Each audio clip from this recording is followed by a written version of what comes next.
Close your eyes and picture a peaceful Indian village, lush green fields, winding mud roads, and farmers beginning their day at sunrise. Sounds familiar? Well, welcome to Palampur, a fictional village, but one that reflects the reality of thousands across India. In this chapter, we journey through Palampur to understand how villages function economically, how food is grown, how people earn, and how life moves forward when resources are limited. Palampur is well connected. Just 3 kilometers away lies the bigger village Raiganj, and further beyond is the town of Shahpur. The road that links them is always buzzing, bullock carts carrying jaggery, motorcycles zipping by, and tractors loaded with harvest.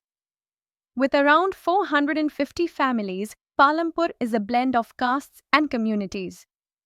While upper caste families live in large, brick houses with cement walls, Dalit families, nearly a third of the population, reside in smaller homes, often made of mud and straw. But here's what stands out: most homes have electricity. It powers tube wells for irrigation and lights up small businesses. There are 2 schools, a government health center, and even a private dispensary. Quite a vibrant little world, isn't it? Now, let's get to the core. How do people in Palampur earn their living? About 75% of the people are into farming. They grow food, rear cattle, and live off the land. But farming isn't the only game in town. Others run small manufacturing units, sell goods in village shops, drive rickshaws, or run transport services. These are known as non-farm activities. They don't depend on land, but they still keep the village economy going. So, farming and non-farming, both are part of how this village survives and thrives. Okay, here's a quick question. What do you need to produce something? Let's say, grow wheat or open a shop. You'll need 4 things known as the factors of production. 1. Land, the natural base, fields, water, sunlight.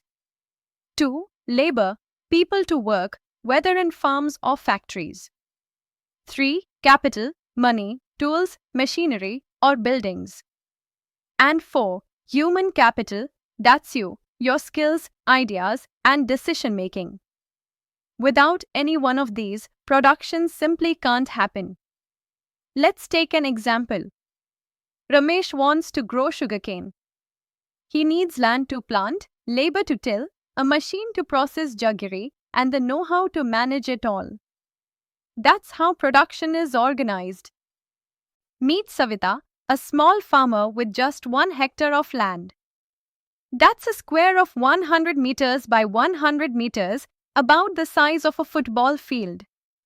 She wants to grow wheat. Sounds simple? Not really. She needs to decide how many kilograms of seeds to buy. Can she afford fertilizer? Will she need to hire workers, or can her family manage? And after all that, will there be any surplus left to sell? These are everyday decisions, and they combine all 4 factors: land, labor, capital, and human skills. Sounds like economics already, right? Let's bring it all together, step by step. Step 1. Decide what to produce: wheat, jaggery, or service. Step 2. Arrange the 4 essentials: land, labor, capital, and enterprise. Step 3. Combine them wisely. That's organizing production.